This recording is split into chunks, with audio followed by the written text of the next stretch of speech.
எல்லாருக்கும் வணக்கம். வாங்க நம்ம இன்னைக்கு சேனல்ல ஆப்பம் எப்படி செய்யறதுன்னு பார்ப்போம். அதுக்கு என்னென்ன தேவைன்னு என்னென்ன சேர்க்கணும்னு பார்ப்போம் வாங்க. இப்போ அதுக்கு இந்த இந்த கப்பில் 2 டம்ளர் 2 கப்பு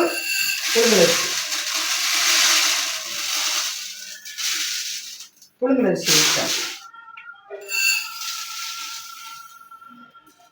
2 டம்ளர் வச்சுக்கோம். அதே மாதிரி இதே கப்பில் 2 டம்ளர் 2 கப்பு பச்சரிசி சேர்க்க போகிறோம். சிந்தாமல் உள்ள போடுற மாதிரி 2 டம்ளர் அளவு மாறாமல் சேர்த்தோம்னால ஆப்பம் நல்லா வரும். அளவு மாறக்கூடாது. 2 டம்ளர் சேர்த்துட்டோமா. அரிசி பச்சரிசி 2 கப்பு புழுங்கரிசி 2 கப்பு போட்டோமா. அதே மாதிரி இதே கப்பில் நம்ம ஒரு 3/4 கப்பு உளுந்து, 3/4 கப்பு உளுந்து 3/4க்கு ஒரு கொஞ்சம் குறைய அப்படி கொடுக்கலாம். ஒரு கைப்பிடி அளவு தெரியா, ஒரு கைப்பிடி அளவு வெந்தயம் நிறையா போட்டால் சாப்பிட்டா சூப்பராக நல்லா வாசமாக இருக்கும். ஆப்பம் இந்த அளவு ஆப்பம் நல்லா செவந்து வரும். கூட போட்டுக்கலாம், நல்லா இருக்கும். எவ்வளோ தூரத்துக்கு வெந்தயம் சேர்க்குறோமோ அவ்வளோ தூரத்துக்கு டேஸ்ட்டாகவும் ருசியாகவும் வாசமாகவும் நல்லா இருக்கும் ஆப்பம். இது நல்லா கழுவிட்டு 2யும் தனித்தனியாக கழுவிட்டு ஊற வைப்போம். ஒரு 6 மணி நேரம் ஊறட்டும். அதுக்கப்புறம் கரைச்சி முதல் நாளே கரைச்சி வச்சிடணும். அதுக்கப்புறம் மறுநாள் தான் ஆப்பம் ஊற்றணும். நம்ம ரெடி பண்ணியிருக்கோம். நாளை காலையில் ஊற்றிப்போம். ஓகேயா?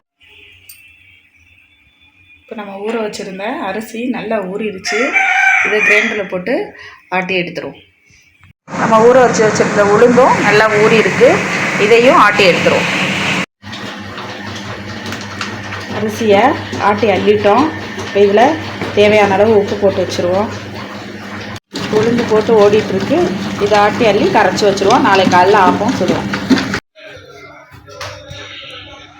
உளுந்தையும் ஆட்டி நம்ம அள்ளிட்டோம். இதை கரைச்சி வச்சுருவோம். கரைச்சி ஒரு 4-5 மணி நேரம் இருக்கட்டும். ஓரளவு நல்லா பொங்கி வந்ததுக்கப்புறம் எடுத்து ஃப்ரிட்ஜில் வச்சுட்டு நாளைக்கு காலையில் ஆப்பம் ஊற்றி பார்ப்போம். நம்ம முதல் நாள் ஆட்டி வச்ச ஆப்ப மாவு நல்லா பொங்கி வந்துருச்சு. இன்றைக்கி ஆப்பத்தை சுட்டு எடுத்துருவோம். ஆப்பத்துக்கோட தேங்காய் பால் அரைச்சி பால் எடுத்து ஆப்பமும் தேங்காய் பாலும் சாப்பிட போகிறோம். வாங்க பார்க்கலாம். நேற்று நம்ம ஆட்டி வச்ச மாவு இந்த பொங்கி நல்லா வந்துருச்சு. இன்றைக்கி நம்ம ஊற்றுறோம். போங்க இப்படி இருக்கணும், இந்த பதமாக இருக்கணும் மாவு ஆப்பத்துக்கு. அப்போ தான் ஆப்பம் சுற்றி நம்ம ஊற்றும் போது நல்லா விழாவி வரும்போது ஒத்தாப்பம் நல்லா வரும். இந்த பால் ஊற்றி சட்டி காய வச்சுட்டோம். இந்த ஆப்பத்துக்கு மாவு எடுத்து 2 கரண்டி ஊற்றி இழுவணும். இப்படி நல்லா விளாகி ஒத்தாப்புல வரணும். நடுவில் கொல்லியில் அப்படி இட்லி மாதிரி பொத்துணும். அப்படி இருக்கணும். அப்போ தான் அது ஆப்பம் நல்லா வரணுன்றதுக்கு அர்த்தம். சரிங்களா? இப்படி நல்லா விளாகி இப்படி இருக்கணும். ஆப்பம் தான் ஊற்றணும். இப்படி வச்சு நல்லா இறுக்கமாக மூடி போட்டு நல்லா மூடிடணும். சிம்மில் எதமான 3/4 சிம்மில் வச்சு நம்ம லைட்டாக சிம்மிலே இருந்தால் தான் நல்லா அதுவாக தானாப்ப எடுக்க வந்துடும். காற்று போகாமல் மூடிட்டோம்னா அதுவாக ஆப்பம் தன்னால் அதுவாக எடுத்துக்கிறோம். கையில் கூட எடுத்து நம்ம வச்சுக்கலாம்.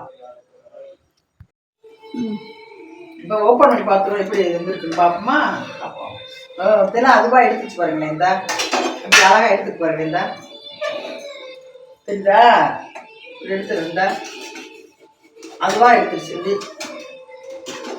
அப்படியே எடுத்து அப்படியே நமக்கு வச்சிடணும். சூப்பரான ஆப்பம் ரெடி ஆகிடுச்சு. இதே மாதிரி எல்லாம் ஊற்றணும்.